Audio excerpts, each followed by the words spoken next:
Hey everyone, thanks for joining me. I'm Tom from Ludicrous Feed, and I've got 10 minutes with you guys. And today we are going to look at this article from The Driven titled Chinese EV Makers Report Record October. So essentially the article is about the fact that the Chinese brands that we know now, because they're now entering Australia, such as BYD, recording record sales in October, over 500,000 vehicles. Of which most of them are either BEVs, battery electric vehicles, or plug-in hybrid electric vehicles. So looking at the total number, 500,000, to be exact, 500,526 vehicles for passenger electrified vehicles. I guess the rest are commercial vehicles. So 66.24% year-on-year increase and a 19.86% increase from September. Breaking it down, of that number, 14.5% year-on-year increase for battery electric vehicles, 189,000 of the 500,000. So you're looking at something like almost 40% of them are BEVs, but down 5.51% from September. So up year-on-year, but down from September, which is really interesting for BEVs.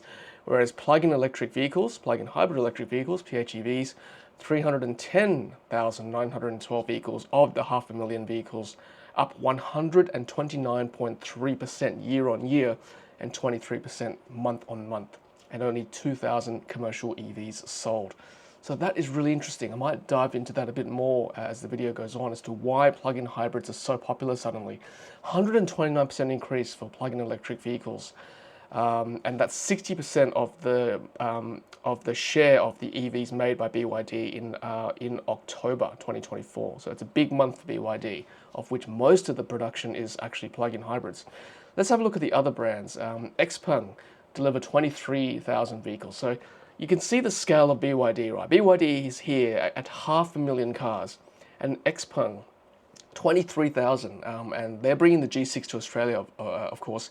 So we're talking like 5%, around 5% of the production of BYD. That's where Xpeng is at. Up 19.5% year on year and up 12% from September. So good to see year on year and month on month increasing. Zeekr, also bringing the X and the 009 to Australia, delivered 25,000, so slightly more than Xpeng, but again, very small compared to BYD numbers, right? We're talking 5% of BYD's production for October, 91% year-on-year increase, which is good, and a 17% increase from September. So Zeekr's a pretty new company. They're only about 3 to 4 years old, and they're obviously I guess a sibling brand, offspring brand of Geely. Geely's the big parent company producing Zeekr, Volvo, Polestar, Lynk & Co, Smart, Proton, the list goes on. It's a huge company. Leapmotor also bringing their C10 to Australia, probably one of the cheaper mid-size SUVs in Australia. Delivered 38,000 vehicles, so slightly more than Xpeng and Zeekr, but still a patch on BYD.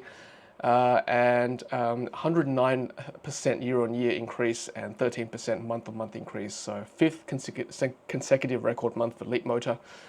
Other performance, Li Auto, also a big brand in China, delivered 51,000 vehicles, down 4.2% from September.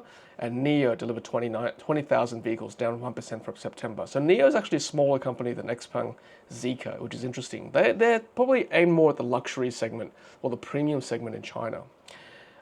So overall, the market trends show that there's a growth in PHEV sales outpacing BEVs, 129% year-on-year growth for PHEVs, and 2.2% for BEVs, which is really interesting. By the way, these figures have been quoted as to being sourced from CN EV Post, which is another English publication out of China. So looking at plug-in hybrids, they are absolutely killing it in China and in Australia as well. BYD, or EV Direct, which is BYD's local distributing arm here in Australia, have told us that 4,000 orders of the Shark 6, which is the DMO, dual mode off-road plug-in hybrid, that's what they call the plug-in hybrid technology for the Shark 6, 4,000 pre-orders for that car, which is due to be delivered in January. That is the plug-in hybrid ute. Have a look at my videos I've done. I was one of the first media to drive that car in China when I was there earlier this year. And I've done some other videos around that too. I've also done videos on the C-Line 6, which is the DMI, dual mode intelligent vehicle. That's their plug-in hybrid vehicle. And that's quite a good car, I must admit. Before I went to China, I was a bit skeptical about plugins, but seeing what BYD are doing in this space, it's pretty impressive. And they're absolutely killing it, as you can see, 129% year on year. Look, as a BEV fan, I started this channel as a BEV enthusiast. I still am. And I was skeptical at first, covering this stuff about plug-in hybrids, but BYD are doing some good things. And I guess I've changed my tune a little bit, because initially I was like, no, I'm purist. I want BEVs only. Why are we looking at hybrids? It's still fossil fuel. But I don't know. I'm still in two minds. Like, what do you guys think? Leave a comment below. Are we still in a stage where I've got to turn my light on. Are we still at a stage where, Australia needs plug-in hybrids in this country? Because there's still this, whether it's true or whether it's real or a myth or perceived or real, that we don't have the right or enough charging infrastructure in this country. There's still this fear of being stranded mid-journey or middle of the outback or middle of the highway even, where you don't have enough charge. Now, I've proven multiple times on my channel where you just plan your journey a little bit, plot where you need to charge along the way, and over time you realize actually a BEV's got quite a lot of charge. And to be honest, I can't drive more than 350 kilometers. Even as my kids getting older, we all need to stop for a break. Obviously, as our kids were younger, we needed to stop anyway. But now, even if they're older, we still have a bladder range. I can't drive more than 350 kilometers without stopping for a break, and even to stretch my legs, grab a drink, right? So that's already 15 minutes taken up. And the newer generation EVs, the 800-volt architecture, you can charge at 20 to 80% in 18, 20 minutes. Like, that is pretty quick. I've shown that with the Hyundai Ioniq 5 I had in the UK earlier this year. They charge really fast. We're looking at 200 plus kilowatts of real charging speed. That's pretty quick for an EV. Sure, a plug-in hybrid, you don't need to charge as much. You can probably travel all the way to Brisbane or Melbourne from Sydney without having to charge, because the engine will just keep generating the motor, right? Or generating enough charge for the battery to power the electric motor.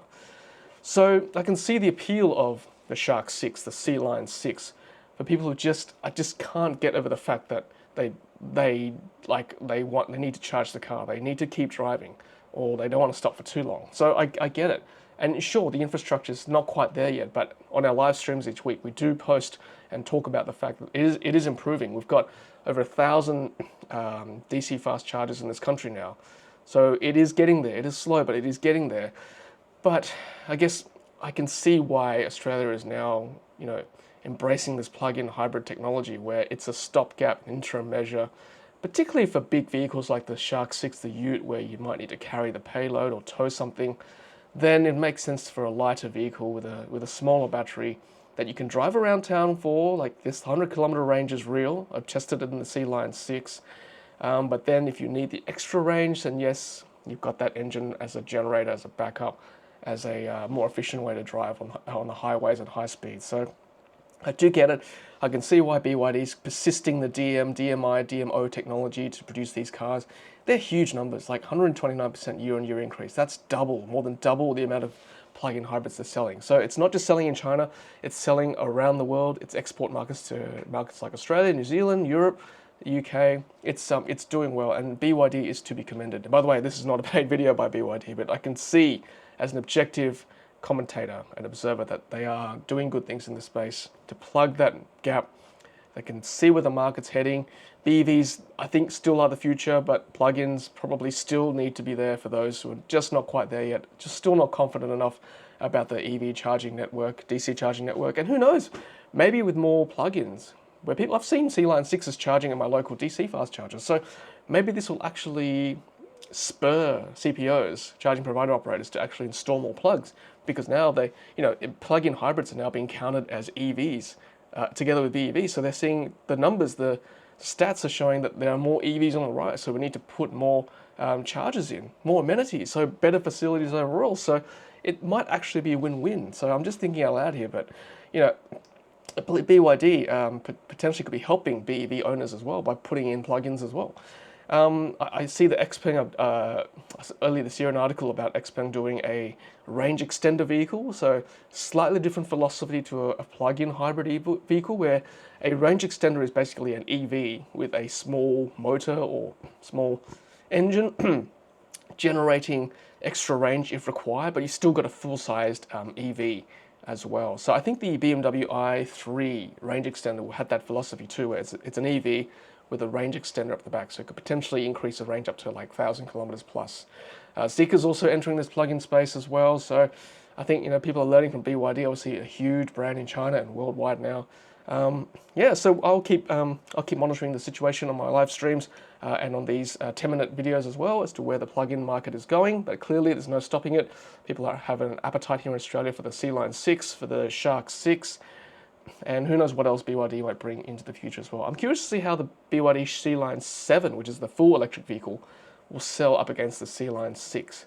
I've seen the 7 in China, looks pretty good, looks pretty plush, but whether we get the same spec here in Australia, I'm still not sure. So I'd like to get my hands on one of those to test drive for you guys on the channel. Anyway, that's my 10 minutes on plug-in hybrids and how they're faring against BEVs and how BYD is basically absolutely killing it in China with regards to their sales year on year and month on month. All right, thanks for watching. Until the next one, this is Tom from Ludicrous Feed. That's my 10 minutes. Happy charging.